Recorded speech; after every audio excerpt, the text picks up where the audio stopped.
The Great Pyramid does not match the explanation we have been given. That is not a fringe opinion. That is what the physical evidence shows when you put all of it together at the same time. For nearly 2 centuries, the standard explanation has been this. Pharaoh Khufu ordered the pyramid built around 2560 BCE. Tens of thousands of workers carried it out. They used copper tools, wooden sledges, and ramp systems. Worker villages have been excavated near the site. A papyrus document describes moving building materials. Hieroglyphic records survive. The academic world has treated this as settled for a very long time. And I want to be clear, that evidence is real. The workers were there. The records are genuine. Nobody is saying those things are fake. But here is the problem. The physical structure itself does not match what those tools and methods could have produced. When an AI system was given every category of available data on Giza at once, with no career to protect and no reputation to defend, the results pointed to one clear conclusion. The standard explanation is not enough. It does not account for what is actually in the stone. Let me take you through the specific numbers first, because this is where it becomes impossible to ignore. The base of the pyramid was leveled to within 2.1 centimeters across 230 meters of desert ground. Think about what that means. The foundation covers more than 5 hectares, and it deviates from a perfect flat surface by less than the width of a finger. Modern construction standards for large buildings allow up to 0.1% deviation. The pyramid achieves 0.009%. That is 10 times more precise than what modern engineering requires today. And the conventional explanation says this was done with wooden squares, plumb lines, and water-filled trenches. Experimental archaeology has tested this repeatedly. Every documented attempt to replicate that precision using those methods has fallen short by a full order of magnitude. The errors produced are measured in centimeters, not millimeters, not even close. Then there is the alignment. The 4 sides point to true north with an error of only 3 arc minutes. A full circle contains 21,600 arc minutes. 3 arc minutes is a deviation so small, it is essentially invisible to the naked eye across the full length of the base. Achieving this today requires advanced surveying equipment and satellite positioning. The conventional explanation attributes it to naked eye observation of stars. No experiment using those methods has produced that accuracy either. Now the construction speed. Ancient records suggest the pyramid was built in roughly 20 years. Do the math. And that requires placing around 300 multi-ton blocks every single day. 1 block every 2 minutes during all daylight hours for 2 full decades. That estimate assumes perfect logistics. No accidents, no learning curve, no damaged blocks discarded. Experimental teams that have tried to reproduce even single phases of this process using the proposed ancient tools have consistently found the 20-year window physically incompatible with those methods. What I find most important is not any single one of these problems. It is that the conventional explanation handles each one separately. Leveling precision gets its own isolated answer. Alignment gets a different isolated answer. Speed gets credited to labor organization. None of those answers are ever required to work together as one unified system applied to the same structure by the same people using the same tools at the same time. That gap has existed in the academic record for over a century without being resolved. Now the mathematics. And this is where it gets genuinely hard to dismiss. The ratio between the pyramid's base perimeter and its height approximates 2 pi, the fundamental constant connected to circles, with an accuracy within roughly 0.05%. On top of that, ratios connecting the height, base, and slope angle correspond to the golden ratio, a mathematical constant not formally described until ancient Greek mathematics more than 2,000 years after this pyramid was built. The AI identified at least 7 independent dimensional relationships within the same structure that all reflect these constants. One mathematical constant appearing in a structure could be argued as accidental. 2 might still be coincidence. 7 independent relationships within the same structure, all reflecting constants, not formally understood, for another 2 millennia, is calculated to be statistically negligible as a random outcome. The probability that all 7 arose together without deliberate mathematical knowledge behind the design is effectively 0. There is more. When the pyramid's height is multiplied by 43,200, the result closely approximates Earth's polar radius. When the base perimeter is multiplied by the same number, the result approximates Earth's equatorial circumference. The number 43,200 corresponds exactly to the number of seconds in 12 hours. This means the pyramid appears to encode a scale model of Earth's northern hemisphere at a ratio tied to the measurement of time. Independent engineers who reviewed this confirmed the probability of this correspondence appearing by chance is effectively 0. This holds across both the polar and equatorial measurements simultaneously. In a structure built at a point in history when Earth's precise dimensions were not supposed to be known yet. To me, this means the structure was designed by someone who already knew the size of the planet. That is the only explanation for encoding it this precisely. And according to all accepted historical records, that knowledge should not have existed at this point in time. Now the physical marks in the stone. Because unlike mathematics, you cannot argue away a cut carved into granite. The internal chambers are built from granite transported from Aswan, more than 800 kilometers away. Granite contains quartz crystals that rank 7 on the Mohs hardness scale, the standard system measuring mineral hardness from 1 to 10. Copper, the hardest metal available to Bronze Age Egypt, ranks between 2.5 and 3 on that same scale. Here is the physical law that matters. A softer material cannot cut through a harder one in a clean, straight, consistent way. This is not a debated idea. It is a basic property of how materials interact under mechanical stress.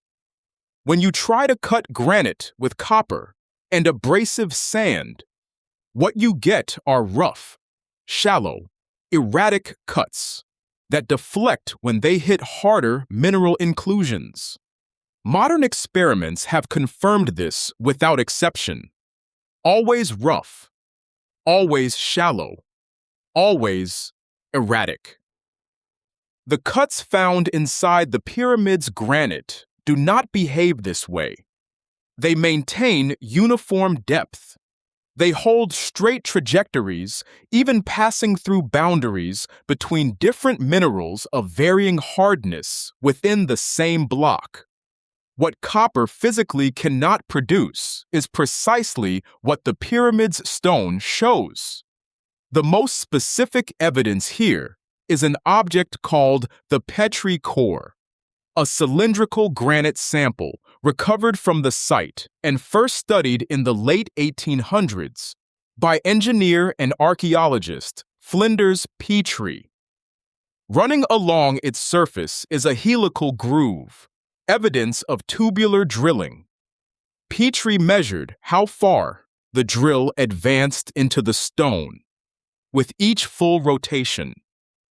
The figure he calculated implies pressure and rotational speed far beyond anything ancient manual drilling could achieve. He published those findings. The data sat in the academic record for over a century without being satisfactorily explained. More than 100 years later, mechanical engineer Christopher Dunn re-examined the same object and concluded the cut characteristics match one of only two possibilities: a diamond-tipped drill or an ultrasonic vibration mechanism. Neither exists anywhere in the known archaeological record of ancient Egypt. When the AI cross-referenced the full range of granite tool marks against a database of modern cutting methods, including diamond saws, high-speed rotary systems, and ultrasonic machining, the closest matches did not correspond to any ancient technique. Something produced those marks. That something has left no trace anywhere else in the record of the civilization credited with building this monument. Now, the point I think is most logically significant in this entire analysis. In every other area of ancient human achievement, you can see the learning process in the physical record. Potters improving at the wheel, metalworkers producing less brittle results over time, builders finding more efficient methods. The improvement is visible layer by layer. Archaeologists rely on this pattern constantly to date and understand ancient activity. At Giza, that pattern does not exist. The highest precision does not appear at the end of construction after experience has accumulated. It is present from the very beginning, in the foundation, in the first stones placed. There is no early zone of error, no warm-up phase, no evidence that anyone was figuring anything out as they went. The knowledge was fully formed before construction started. It did not develop during the process. In every other documented case in human history, that is not how technological achievement works. Then there is the geological evidence around the Sphinx. Geologist Robert Schoch of Boston University analyzed the weathering patterns on the Sphinx and the walls of its surrounding enclosure. There are two main types of weathering: horizontal erosion from wind and sand, vertical erosion from rainfall. Each leaves a completely distinct signature. A geologist can identify which agent caused which damage with high confidence. Schoch identified deep vertical erosion channels consistent with prolonged heavy rainfall. The last time North Africa received that level of rainfall ended between 7,000 and 9,000 BCE. That places the Sphinx's construction within that window, long before dynastic Egypt existed. The AI geological analysis tested the mainstream counter-argument directly. It compared the Sphinx weathering with confirmed dynastic structures elsewhere on the same plateau, exposed to the same environment over the same thousands of years. Those later structures show horizontal, wind-driven erosion. The Sphinx shows vertical, water-driven erosion. Two structures in the same location showing completely different weathering signatures. That difference cannot be explained by present climate. It can only be explained by a difference in age. Schoch presented these findings at the Geological Society of America in 1991. Professional geologists in the audience did not reject his technical analysis. The methodology was sound. The strongest opposition came from Egyptologists, specialists in history and culture, not in rock weathering, yet with a clear professional stake in preserving the accepted timeline. Their response was not a counter-analysis of the geological data.